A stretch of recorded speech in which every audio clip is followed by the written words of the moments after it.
Rebonjour tout le monde, re-bienvenue dans cette nouvelle capsule du programme en ligne Sortie de zone.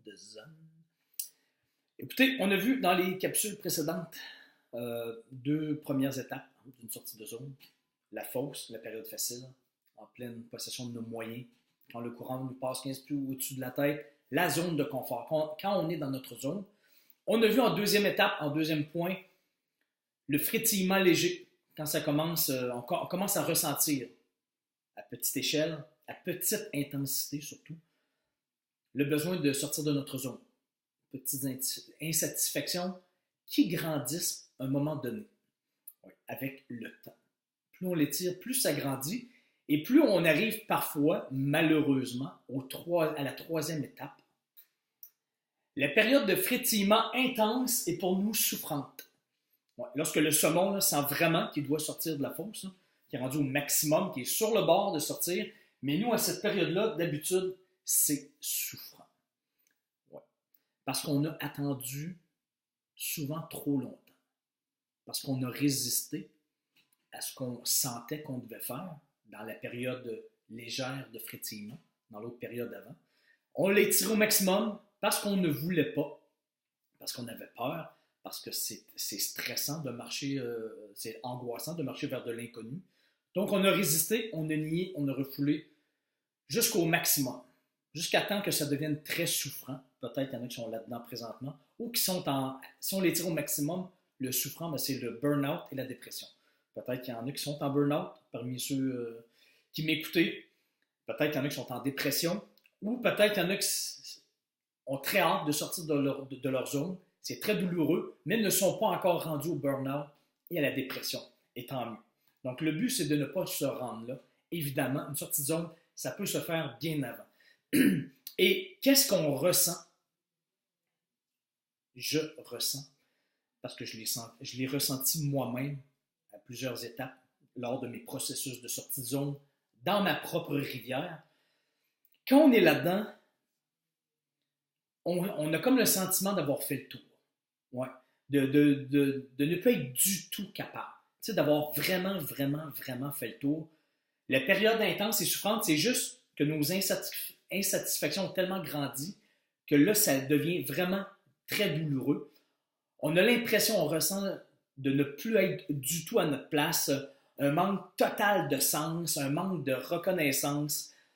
Souvent, on vit des conflits de valeurs dans l'entreprise, dans ce qu'on est en train de faire. On n'est plus du tout en cohérence. On a l'impression de perdre le contrôle, ce qui souvent nous amène à la tristesse.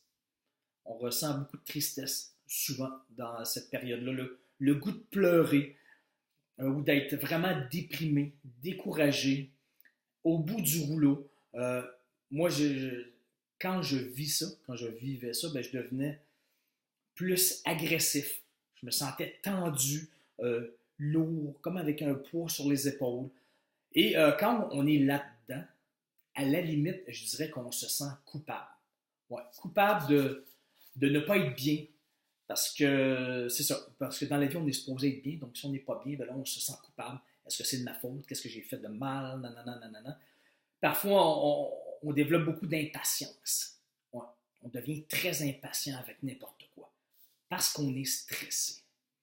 Quand on est dans cette période-là de sortie de zone, on se ressent intensément, de façon douloureuse et souffrante, la sortie de zone, on est stressé. On vit souvent de l'anxiété.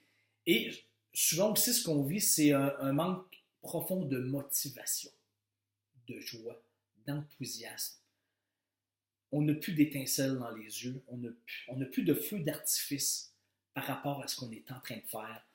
On n'a plus de vision, on ne le sent plus, on se sent souvent très faible, on se sent en manque d'énergie, on se sent épuisé, découragé, on se sent éteint, parce que plus on étire notre inconfort, nos insatisfactions, et plus on s'éloigne de notre X, et plus on s'éteint. Et souvent, quand on est rendu là, on se sent complètement débordé. On sent que tout est une montagne, on se sent enseveli, souvent sous une tonne d'obligations. tout devient compliqué et quand on manque de cohérence, ben, on se sent totalement incohérent dans le quotidien. À faire ce qu'on est en train de faire, on ne comprend plus pourquoi on fait ça. Ça manque complètement de sens. Toutes les petites tâches deviennent des immenses montagnes. Donc, ce qui fait on devient impatient, on n'est plus à notre place, on devient agressif, très triste. On tourne parce qu'on n'a plus d'énergie, on n'a plus la foi vers envers ce qu'on fait. Donc, on tourne les coins ronds. Moi, avant, à cette époque-là, quand je sentais ça, j'ai toujours le sentiment du devoir, de l'accomplissement, du travail bien fait. Mais quand on est là-dedans, quand on a la main sur le feu et que ça brûle, on tourne les coins ronds et le travail bien fait, là, je vous garantis que quand j'étais rendu là-dedans, je m'en foutais complètement. Je tournais les coins ronds. Au Québec, on dit je botchais. Je faisais le minimum. Puis même le minimum, pour moi, c'était beaucoup. Et souvent, quand on est là-dedans, on pense qu'il n'y a pas d'issue. Qu'on est dans un cul-de-sac. On pense que ça va toujours être comme ça, qu'on frappe un mur. Et que de l'autre bord du mur, il n'y a rien. Quand on est là-dedans, souvent, on n'a aucune vision sur l'avenir. On se sent limité. À la limite, je dirais qu'on se sent lâche aussi.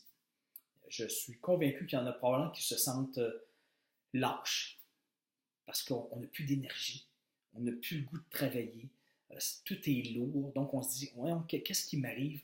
Est-ce que je suis en mauvaise période ou je suis juste devenu un lâche qui manque toujours d'énergie? On se sent confus, on se sent perdu, on se sent un petit peu loser quand on est là-dedans.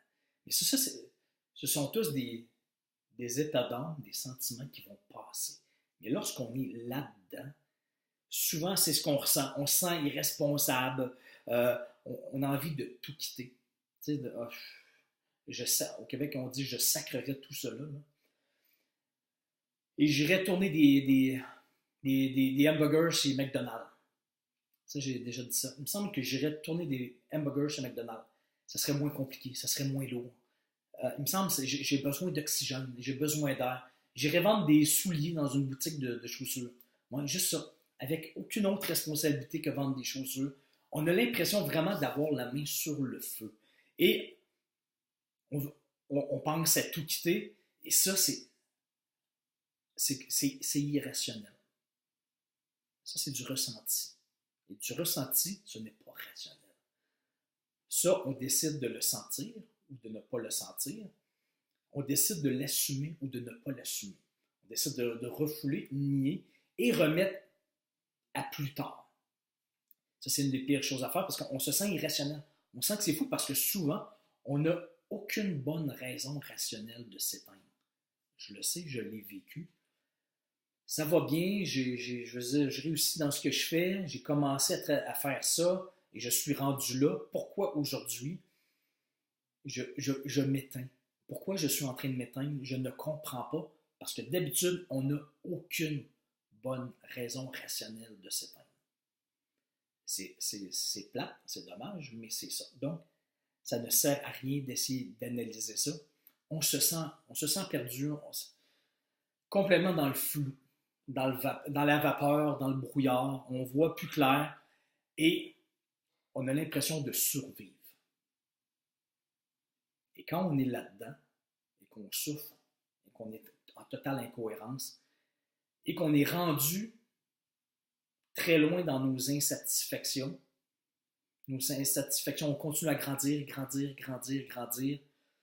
À un moment donné, on a l'impression que c'est une question de vie ou de mort. Au sens figuré ou au sens réel. Parce qu'au sens figuré, je veux dire mourir, là, il y a une expression j'ai déjà entendu une phrase qui disait n'ayons pas la bassesse de vivre à petit feu et de mourir avant notre mort. C'est fort. N'ayons pas la bassesse de vivre à petit feu, c'est-à-dire de s'éteindre, vivre mais s'éteindre à petit feu, et de mourir avant notre mort. Parce que lorsqu'on s'éteint, dans notre tête, on meurt. On perd la flamme. C'est comme si on éteignait la chandelle. Oui, on est encore vivant physiquement, mais je suis convaincu que vous en connaissez des morts vivants, des zombies, qui se sont éteints au fur et à mesure avec le temps, parce qu'ils résistaient à leur poussée de vie, au changement qu'eux sentaient ou que la vie leur imposait. Donc, quand on est là-dedans, c'est ce qu'on sent. Et souvent, on développe des symptômes physiques. Je l'ai vécu moi-même.